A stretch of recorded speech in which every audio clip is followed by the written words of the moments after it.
The lawyer's pen was shaking. I watched him stare at the documents in front of him, then at me, then back at the papers like they might suddenly catch fire. He wasn't looking at my father's will anymore.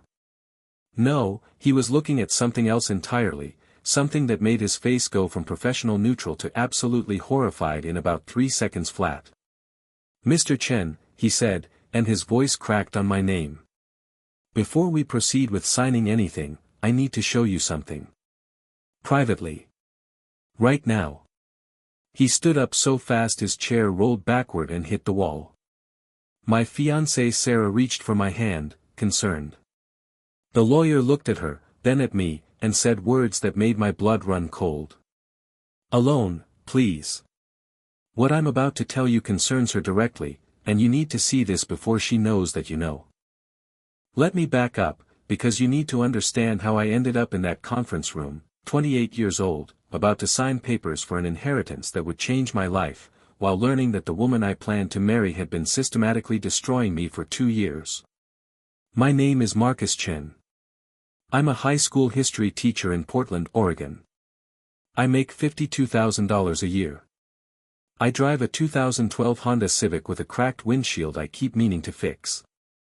I buy my lunch at the same food cart every day because it's $6 and filling. I am not wealthy. I have never been wealthy. But my father, David Chen, who passed away 6 months ago from a sudden heart attack, apparently was. Dad was a quiet man. Immigrant from Taiwan, worked as an accountant for 40 years, lived in a modest house, drove a Toyota that was older than me. He never talked about money. Never flaunted anything. When he died, I thought I'd inherit maybe $50,000, enough to pay off my student loans and put a down payment on a small house. The lawyer called me 3 weeks ago. Asked me to come to his office to discuss the estate. Said there were significant assets to distribute. Significant turned out to be $4.7 million. I actually laughed when he said the number. I thought he was joking. Then he showed me the accounts. Investment portfolios my father had been building for 45 years. Real estate holdings I never knew existed. A man who wore the same jacket for a decade had quietly become a multimillionaire and never told a soul. The lawyer explained that my father had wanted me to finish my education and establish my career before knowing about the money. He didn't want wealth to change who I was. He wanted me to work hard, stay humble, build character first. Dad left instructions. I couldn't access the inheritance until I turned 28 and had been employed for at least 3 years. Those conditions were met last month. The money was finally, officially mine. I was ecstatic. I called Sarah immediately. Sarah Mitchell. We'd been together for 3 years, engaged for 8 months. She was beautiful, smart, worked as a pharmaceutical sales rep. She made decent money, around $75,000 with commissions. We met at a friend's barbecue. She approached me, started the conversation, made the first move. I fell hard and fast. When I told her about the inheritance over the phone, there was a pause. Just a beat too long before she responded. "Oh my God, Marcus, that's incredible. We need to celebrate." That night, she showed up at my apartment with champagne. We toasted to our future, to paying off debt, to finally having security. She was excited, supportive, already planning what we could do with the money. Our wedding was scheduled for 2 months away. Small ceremony, close friends and family, nothing extravagant. That's what Sarah wanted, she said. Intimate and meaningful. The lawyer scheduled a final meeting to sign the inheritance paperwork. Sarah insisted on coming with me. "I want to be there for this moment," she said. "This is huge for us, for our future together." I thought it was sweet. I had no idea she was counting down the minutes until my signature made me worth $4.7 million. And I had absolutely no idea what was waiting for me in that conference room. Before we continue, if you're hooked on this story, hit that subscribe button and drop a comment telling me what time it is where you're watching from. I read every single one. Now, let's get back to the moment everything fell apart. The lawyer, Richard Huang, closed the door to his private office. Locked it. Pulled the blinds on the windows overlooking the conference room where Sarah sat waiting, probably scrolling through Pinterest looking at houses she planned to buy with my money. "Sit down, Marcus," Richard said. I sat. My heart was pounding. Something was terribly wrong. Richard opened a different folder, not the inheritance documents. This one was thicker, stuffed with papers and printouts and photographs. 3 months ago, he began, your father contacted me. He was concerned about your relationship with Sarah Mitchell. He asked me to run a background check. Standard procedure for large inheritances, he said, but I got the sense he suspected something specific. I started to interrupt. Richard held up his hand. Let me finish. What we found was disturbing enough that your father added a codicil to his will. A clause that would only activate under certain circumstances. He made me promise that if those circumstances arose, I would show you everything before you signed the inheritance papers. Before you got married. Before it was too late. He laid out the first document. A private investigator's report. Sarah Mitchell is not who she says she is. Her real name was Sarah Kovac. She was 34, not 29 like she'd told me. She'd been married twice before, both times to men who came into sudden wealth. The first husband, a man in Seattle who inherited his grandmother's estate. They were married for 18 months. The divorce settlement gave her $400,000. The second husband, a man in Vancouver who won a wrongful termination lawsuit worth $2.1 million. They were married for 2 years. She walked away with $850,000. Both men described the same pattern. Sarah was charming, attentive, perfect, right up until the money was secured. Then she became cold, distant, started arguments, pushed them toward divorce. Both men said she'd manipulated them into signing unfavorable prenups by claiming prenups meant they didn't trust her. Both men gave her exactly what she wanted just to end the marriage. She's a professional, Richard said quietly. She targets men who are about to come into money. Inheritance, lottery winnings, lawsuit settlements, insurance payouts. She finds them, dates them, marries them quickly, and divorces them wealthy. I felt sick. The room was spinning. How did she know about my father's estate? Richard pulled out more documents. Your father's accountant worked at the same firm as Sarah's friend, Melissa Chin. The accountant mentioned your inheritance at a work happy hour. Melissa told Sarah. Sarah researched you, found out you were single, engineered a meeting. The barbecue where we met. Sarah's friend who invited her was connected to my friend through a coworker. Not a coincidence. Carefully planned. There's more, Richard said, and I didn't think my heart could sink any lower, but it did. He laid out bank statements. Sarah had been systematically draining my accounts for a year. Small amounts, $200 here, $500 there. Money I thought I'd spent on groceries or bills or car repairs. She had access to my debit card. She'd been taking cash advances, paying her own credit cards, moving money around. Over 14 months, she'd taken almost $18,000. She was practicing, Richard said. Small-scale theft to see if you'd notice. You didn't. That told her you'd be easy to manipulate once the real money came through. There was more. Screenshots of text messages between Sarah and Melissa. Planning sessions. Strategy discussions. Wedding is in 8 weeks.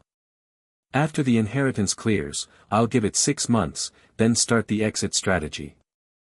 Prenup? He won't ask for one. He's too naive. If he does, I'll cry and make it about trust. Works every time.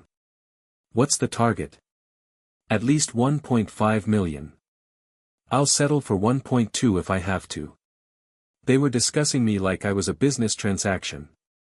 Like I was a mark, not a person. Richard showed me more. Sarah had been having an affair for 7 months. A man named Trevor, someone she knew from her previous marriage. The investigator had photos. Hotel check-ins. Credit card receipts. My fiancée, the woman I was supposed to marry in 8 weeks, was cheating on me while planning to divorce me and take half my inheritance. I couldn't breathe. I couldn't think. Your father suspected something, Richard said gently. He noticed how Sarah pushed for a quick engagement. He noticed she was very interested in your finances. He hired the investigator a month before he died. When he saw the preliminary findings, he added the codicil to his will. Richard pulled out one more document. If you sign the inheritance papers while engaged to Sarah Mitchell, the will stipulates that the funds go into a trust you cannot access for 5 years. Your father didn't want her to get a single dollar of the money he spent his entire life building for you. I stared at the papers spread across the desk. Evidence of a con so elaborate, so carefully planned, that I'd never suspected a thing. Sarah was in the conference room right now, 30 feet away, probably texting Melissa about how close they were to the big payday. What do I do? I asked. Richard looked at me over his glasses. That depends. Do you want to just end this quietly, or do you want to make sure she never does this to anyone else again? Something cold settled in my chest. Something sharp and focused and absolutely calm. Tell me what my father's codicil actually says. Richard smiled. It wasn't a kind smile. It was the smile of a lawyer who'd been waiting to deploy a weapon. Your father was a very thorough man. If you're willing to play along for a few more weeks, we can activate every trap he built into this plan. I walked back into the conference room. Sarah looked up from her phone, smiled that perfect smile. Everything okay, babe? I sat down next to her. Reached for her hand. Everything's perfect. Richard just wanted to go over some tax implications privately. Nothing to worry about. I signed the inheritance papers. All of them. Right there, with Sarah watching, witnessing my signature, probably mentally calculating her cut. The money was now officially mine. $4.7 million, transferred into accounts bearing my name. Sarah squeezed my hand. This is such an amazing moment for us, she said. For us. She actually said, us, like we were a team. What Sarah didn't know was that I'd signed a second set of documents in Richard's office.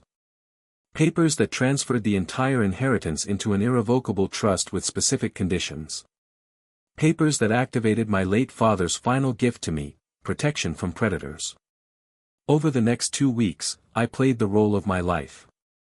The excited fiancé, planning our future, talking about houses we could buy, trips we could take. Sarah ate it up. She became more affectionate than she'd been in months. Her wedding planning went into overdrive. Meanwhile, Richard was working behind the scenes. He contacted Sarah's previous ex-husbands. Both men were shocked to learn she was about to marry again. Both agreed to provide statements for what Richard was building. Richard contacted the investigator my father had hired. Got updated evidence of the affair with Trevor. Recent hotel visits, romantic dinners, texts planning their future once Sarah's current project paid out. Richard contacted the local FBI field office. Financial fraud, identity misrepresentation, potential wire fraud from the money she'd been taking from my accounts. They were very interested. And Richard drafted divorce papers. Not regular divorce papers. A legal nuclear weapon, citing fraud, misrepresentation, and a prenuptial agreement I was going to get Sarah to sign at the last possible moment. The wedding was planned for Saturday at a boutique hotel downtown. 80 guests. Sarah's family, my family, friends, colleagues. She'd insisted on a bigger wedding than we originally planned. More witnesses to her victory, though she didn't phrase it that way. 3 days before the wedding, I brought up the prenup. Sarah's face went exactly as predicted by her text messages. Hurt, betrayed, tears forming in her eyes. "Marcus, how could you? After everything we've been through? Don't you trust me?" I held her hands. Looked devastated. "It's not about trust, baby. It's about my father. Richard found a clause in the will. If I don't have a prenup in place, there are tax penalties. We could lose hundreds of thousands of dollars. It's just paperwork. It doesn't mean anything." The prenup Richard had drafted was deliberately mild. Sarah would get $100,000 if we divorced in the first year, $250,000 if we made it to 3 years. Reasonable enough that she wouldn't refuse it. Specific enough that it would hang her in court later. Sarah read it over. I watched her calculate. She was thinking she'd sign it, get married, then find a way around it later. The prenup was paper. Paper could be torn up in court with the right lawyer. She signed it Friday evening, 24 hours before the wedding. I had her signature on a legal document. Now she couldn't claim she didn't know about the money. Couldn't claim she thought I was just a schoolteacher.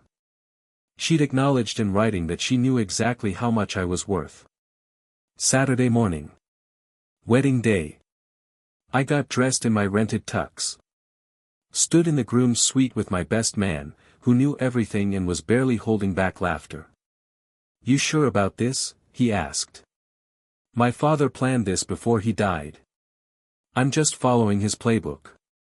The ceremony was scheduled for 4 p.m. At 3:45, I walked down to the venue. Guests were seated. Sarah was in her bridal suite, probably reviewing her victory one more time in the mirror. I stepped up to the front. The officiant was there, confused about why we were starting early. I pulled out a microphone. Tapped it. Everyone went quiet. "Thank you all for coming today," I said. "Before we start the ceremony, I have something important to share with you all. Something about the woman I was supposed to marry today." Murmurs in the crowd. Sarah's mother looked confused. My mother, who Richard had briefed 2 days ago, sat perfectly still. 3 months ago, my late father hired a private investigator to look into Sarah Mitchell. What he found changed everything. I pulled out a folder. The same folder Richard had shown me. Sarah's real name is Sarah Kovac. She's 34, not 29. She's been married twice before, both times to men who came into sudden money. She's divorced both of them and taken over $1 million in combined settlements. Gasps rippled through the crowd. Sarah's mother stood up. "What is this?" "This," I held up photographs, "is evidence that Sarah has been planning to marry me, wait 6 months, and divorce me specifically to access my inheritance. She's been discussing this plan with her friend Melissa for over a year. I have text messages, emails, recorded phone calls." I displayed the texts on a screen we'd set up for the wedding slideshow. The words projected 10 feet tall. Target, 1.5 million. He's so naive, this will be the easiest one yet. Sarah burst out of her bridal suite. She was wearing her wedding dress, face flushed red, eyes wild. "Marcus, what are you doing? This is insane. You're having some kind of breakdown.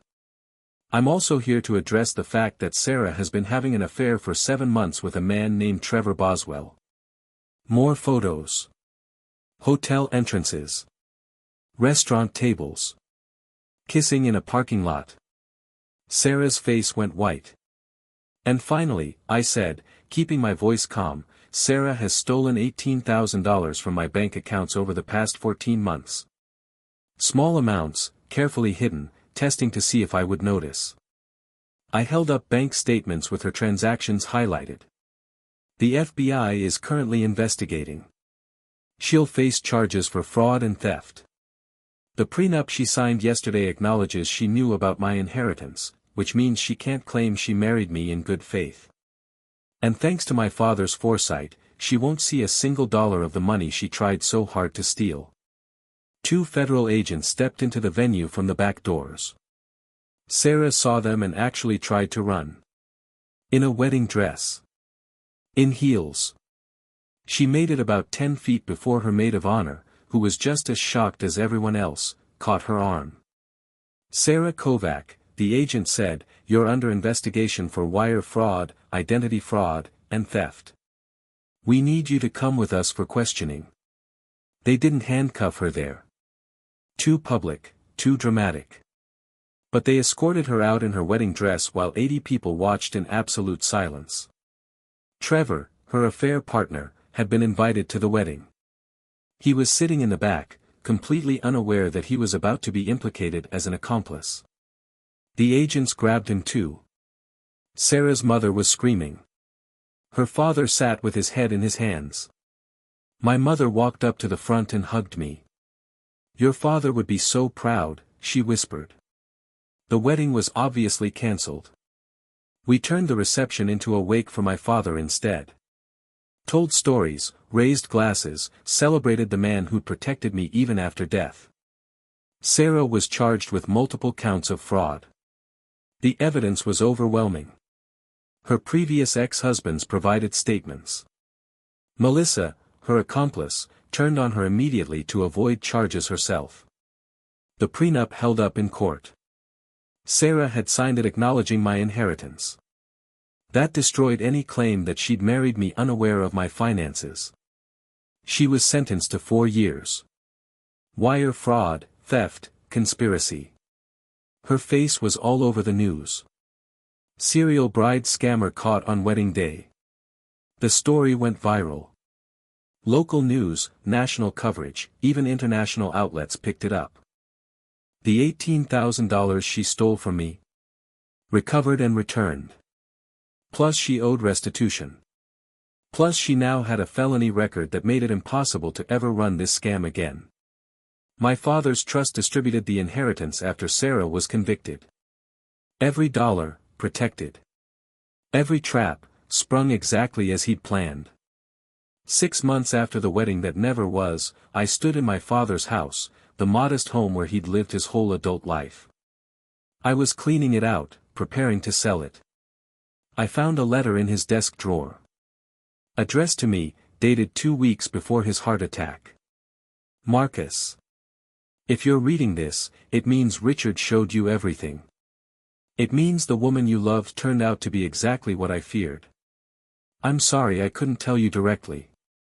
I'm sorry you had to learn this way. But I spent 45 years building security for you. I couldn't let someone take it all in 18 months. You're a good man, son. You see the best in people. That's a beautiful quality. But predators look for people like you. They see kindness as weakness. I hope I taught you that being kind doesn't mean being foolish. That trust must be earned.